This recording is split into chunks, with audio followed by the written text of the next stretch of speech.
Welcome to This Week in the NFL Week 6 edition. Get ready for some garbage.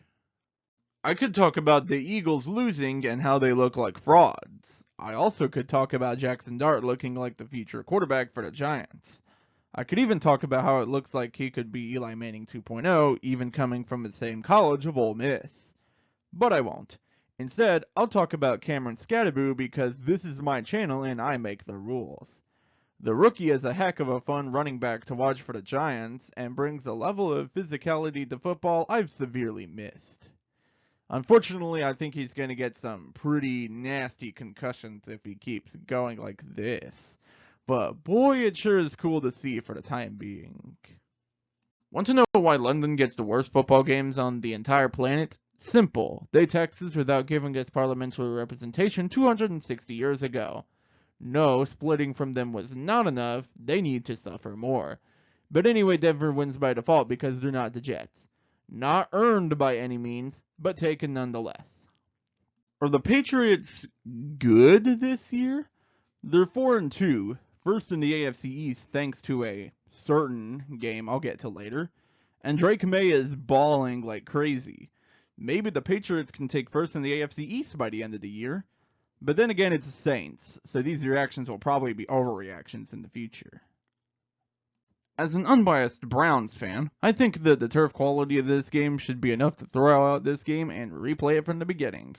We would have more of a chance to win if it wasn't at the awful turf at Acrisure Stadium. But I guess the NFL won't do it. They never pay attention to the poor fans' opinions. Someone think of the fans. The Rams barely had to try to win this one. The Ravens are so battered and bruised that it really didn't matter how much effort the Rams put in. Unfortunately, they have taken a big hit themselves, as Puka Nacua got injured in this game and had to leave. I sure hope he makes a recovery because the Rams really need him, and bad.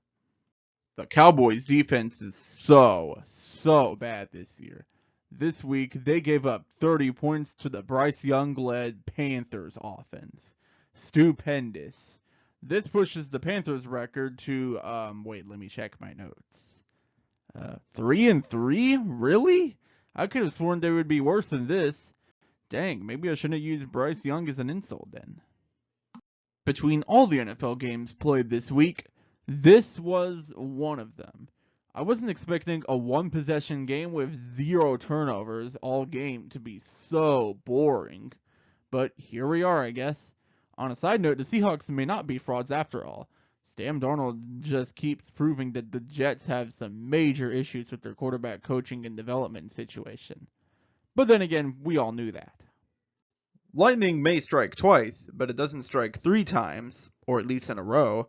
But it almost did. A team with major locker room drama almost beat the Chargers, but Justin Herbert did Justin Herbert things and won the game for Los Angeles. Now, can you guys ever play up to your potential, or will we see this type of game again? We will we? Figures. The Colts are the shock of the NFL.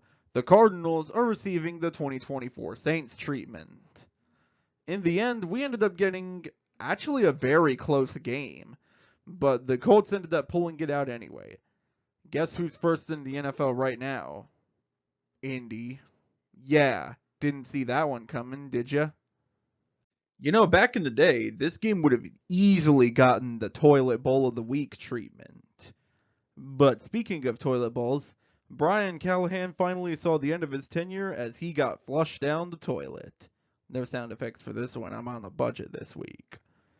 But anyway, I really hope Cam Ward gets a new play caller because, oh my gosh, does he need it bad. I've noticed that Baker Mayfield on the Buccaneers is a lot like the Buccaneers' Tom Brady story. A seemingly washed quarterback finds a great receiving core and revitalizes his career with his new team, therefore leading them to greater heights than they thought they would at the beginning of the season. You'd be shocked to find how many times this has happened over the course of the NFL. In fact, it's even happening with the Rams right now. It would have been really funny if the Bengals ended up winning this game, but Joe Flacco doesn't strike twice. He's not the Chargers. That means the Packers get a much, much needed win. I still think the jury's out on them on whether or not they're frauds, especially after only winning by 9 against this team. So they're going to have to prove themselves even more against another fraud in the Arizona Cardinals. Speaking of teams trying to prove themselves as legitimate, the Chiefs won over the Lions on Sunday night, putting them back in serious contention status. It took a fight, in a more literal sense than expected, and a little hinge of ref help, but now that they're 3-3 with Rashee Rice returning after a certain suspension that I will not mention on this channel, I can see them coming back and making a run to the playoffs. The wild dreams of Kansas City missing the playoffs were fun while it lasted. Well, Josh Allen, for the first time all season, has looked extremely, extremely human. It's bound to happen, I guess, especially against a team defense as strong and as good as Atlanta's. Okay, Buffalo, we might actually have a problem here. You look like the biggest frauds in the AFC all of a sudden and seem to be destined to lose to the Chiefs in the playoffs. Again. You better be thankful for this bye week, or else you'd be free-falling Tom Petty style. Yes, I just pulled this reference from late 80s garbage, and you will like it. Revenge is sweeter than honey from a pot, and best served with golden delicious apple turnovers, courtesy of Jayden Daniels. While he did technically have a better QB rating than Caleb Williams, the scoreboard doesn't lie. They're now officially even with each other. You know, I wonder how the Bears would have done if had they kept Justin Fields around. Would they be the new Jets? Well, this week was a relatively stress-free week. We needed that after whatever the heck the chaos was in the last few weeks. Well, anyway, here are 3 things that I learned this week. Number 1, Daniel Jones leads the best team in the league. Somehow. Yeah, screw it. I'm buying into the Indianapolis Jones hype. Might as well, because they're one of 2 teams that are 5-1 in the entire league.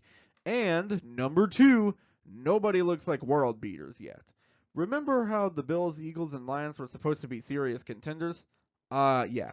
No one there wants to talk about that anymore. Outside of maybe Tampa and maybe Los Angeles, no one with a winning record seems to either deserve it or are expected to be here by December. Perhaps at the end of the day, we are all baked.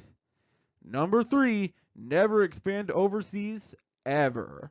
Please don't, NFL. It's for the good of everyone in Europe to not watch a 13-11 Jets-Broncos crap fest. Then again, they love soccer over there, so maybe they would like something like this. Well, anyway, that's going to do it for this video. Thanks for watching, guys. Be sure to like, subscribe, comment, share, ring the bell, and don't forget about John 3:16. And I'll see you next time. Proverbs chapter 25, verses 21 and 22. If your enemies are hungry, give them food to eat. If they are thirsty, give them water to drink. You will heap burning coals of shame on their heads, and the Lord will reward you.